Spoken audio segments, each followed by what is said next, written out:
Konferensi tingkat tinggi negara-negara G20 atau KTT G20 di Bali sukses mencairkan ketegangan global. Hal ini dinilai sebagai bentuk keberhasilan diplomasi Indonesia. Akankah dari Bali akan tercipta tata dunia baru? Inilah Top Review.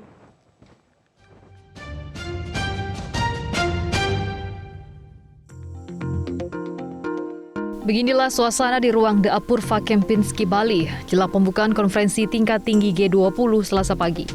Sebanyak 17 kepala negara hadir dalam acara ini. Sekitar pukul 8 waktu Indonesia Tengah, Presiden Joko Widodo secara resmi membuka konferensi tingkat tinggi G20 didampingi Menteri Luar Negeri Retno Marsudi dan Menteri Keuangan Sri Mulyani Indrawati. Dalam pidato pembukaan, Presiden Joko Widodo menegaskan bahwa seluruh negara di dunia, terutama anggota G20, memiliki tanggung jawab besar yang sama untuk menjaga perdamaian global. Presiden Joko Widodo secara tegas meminta seluruh pemimpin negara yang hadir dalam sidang untuk melakukan upaya-upaya konkret guna menghentikan perang yang tengah berkecamuk. Menurut Presiden Joko Widodo, jika perang tidak berhenti, maka akan sulit bagi para negara untuk memberikan masa depan yang baik bagi generasi mendatang. Maka dari itu, kolaborasi adalah harga mati untuk bisa mengatasi segala tantangan yang terjadi saat ini. Presiden juga mendorong semua negara untuk menghormati hukum-hukum internasional dan prinsip-prinsip piagam PBB secara konsisten. Meski menyerukan penghentian perang, namun Presiden Joko Widodo tetap menjalankan politik luar negeri bebas aktif dengan tanpa menyalahkan pihak-pihak yang berkonflik. Saya berharap dengan apa yang disampaikan oleh Bapak Presiden ini meluluhkan ego-ego yang ada di kepala pemerintahan, kepala negara yang saat ini bertikai di Ukraina.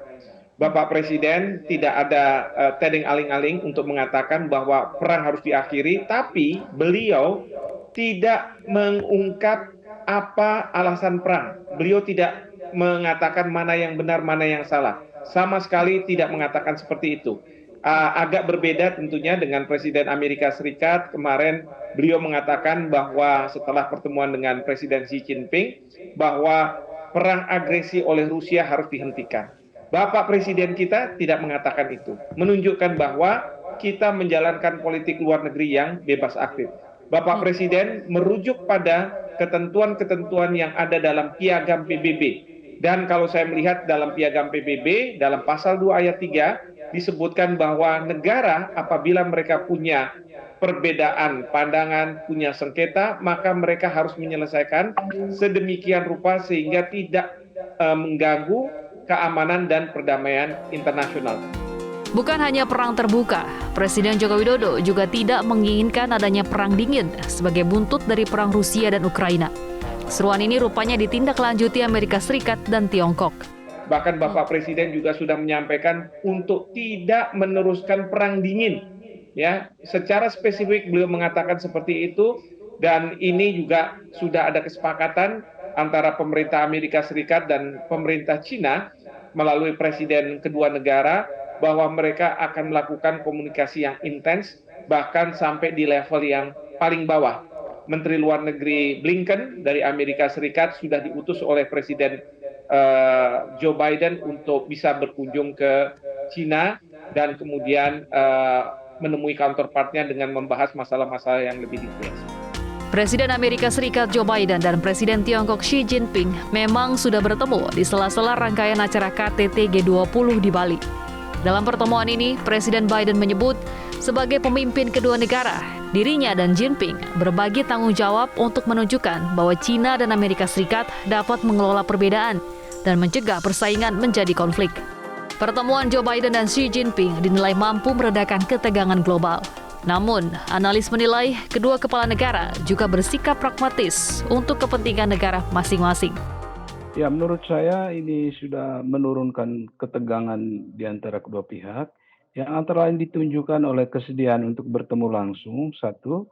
Yang kedua, keduanya menyatakan keinginan untuk meningkatkan kerjasama atau memberi ruang untuk kerjasama lebih lanjut dan mencegah agar kompetisi keduanya tidak eskalasi menuju konflik. Jadi ada sikap pragmatis di antara Joe Biden dan Xi Jinping untuk kepentingan nasionalnya masing-masing.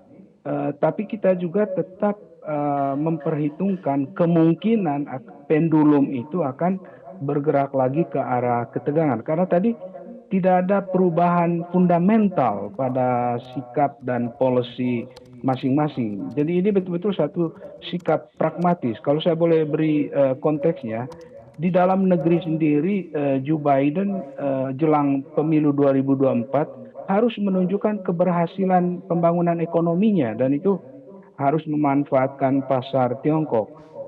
Demikian pun Xi Jinping, legitimasi Partai Komunis atau Xi Jinping sendiri itu bergantung kepada performance ekonominya. Jadi dua-duanya ingin berhasil untuk tujuan dalam negeri masing-masing. Nah, dalam konteks itu mereka membuka jalan untuk pragmatis, untuk bisa saling memanfaatkan karena memang keduanya saling masing-masing mempunyai kekuatan begitu. China tidak bisa abaikan Amerika, Amerika juga tidak bisa abaikan China. Pakar studi Amerika mengingatkan bahwa pertemuan Presiden Amerika Serikat dan Presiden Tiongkok memang bisa meredakan tensi. Namun ujian sesungguhnya adalah apa yang terjadi di lapangan. Komunikasi tentunya membantu, tetapi situasi real dalam hubungan internasional kita harus ingat ada siklus-siklus kontratif yang menyebabkan negara-negara penantang hegemoni itu mulai menguji kekuatan dengan perilaku yang semacam yang dilakukan Rusia di Ukraine dan seperti Nine Dash Line yang dilakukan oleh China di Laut Cina Selatan. Masalahnya komunikasi memang bisa dilakukan, namun dalam kenyataan kontratif cycle ini kita akan melihat apakah Xi Jinping tetap melakukan Nine Dash Line dan keinginan untuk menyatukan pulau-pulau karang yang ada di Laut Cina Selatan itu menjadi sebuah negara kepulauan. Kalau itu menjadi kenyataan dan masih dilanjutkan Nine Dash Line yang sebetulnya tidak ada dasar historisnya, tentunya akan mengganggu freedom of navigation atau kebebasan untuk bernavigasi. Nah, sekarang semua berkepentingan untuk pembebasan navigasi di wilayah Laut Cina Selatan.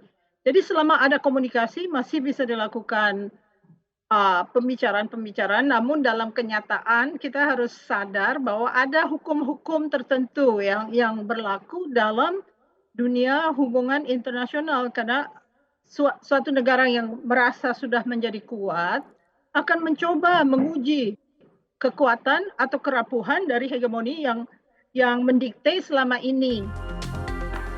Juga harus dipahami, eskalasi konflik dunia yang terjadi belakangan dilatari oleh persaingan ideologi. Jadi geopolitik itu sebenarnya di samping perjuangan kekuatan persenjataan, dia juga dilandasi ideologi.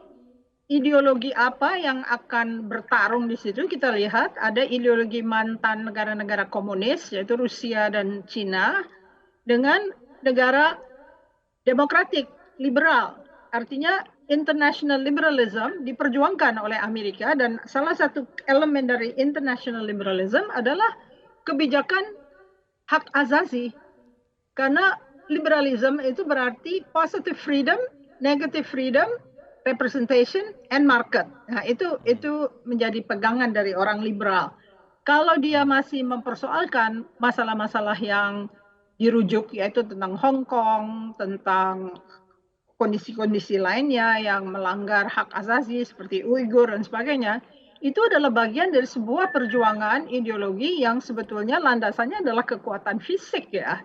Jadi di sini ideologi bukan lagi ideologi gagasan di atas awang-awang atau sebetulnya tanpa kekuatan yang akan mengerikan atau menakutkan kalau sampai ideologi tersebut dipertanyakan. Seperti masalah Rusia kan jelas dia memperjuangkan non-democratic entitas, tetapi Ukraine dan sekelilingnya itu menjadi demokratis. Jadi ini sebetulnya pada dasarnya adalah sistem apa yang akan dipakai. Nah, dalam quadratic cycle, kebetulan mereka mempunyai kesempatan untuk menantang sistem dan menantang kekuatan yang menjaga ideologi yang mereka saingi gitu ya. Dalam situasi seperti ini, Indonesia dinilai sukses menjembatani pertemuan antara pihak-pihak yang berkonflik. Bahkan, negara-negara barat yang sempat mengancam akan mengucilkan Rusia di KTT G20 ternyata tidak menjadi kenyataan. Jadi fakta bahwa pimpinan tertinggi dari Rusia hadir dan kalau saya juga memandang ada capaian lain di diplomasi kita bahwa keanggotaan G20 tetap utuh meskipun di tengah berbagai tekanan waktu itu untuk mengucilkan bahkan untuk mengeluarkan Rusia dari keanggotaan G20 ini tetap terjadi. Artinya kita patut berbangga ya, memang dari segi diplomasi dua hal itu tercapai. Tidak hanya mereka kita tetap utuh, bahkan mereka masih ada di ruang yang satu, masih berkenan bicara secara belak-belakan gitu ya, bahkan pertemuan-pertemuan bilateral juga dimungkinkan. Ini satu capaian diplomasi yang baik. KTT G20 di Indonesia yang sebelumnya dibayangi kegagalan justru sukses besar menjembatani berbagai perbedaan. Bahkan bukan tidak mungkin dari KTT G20 di Bali ini tata dunia baru tercipta.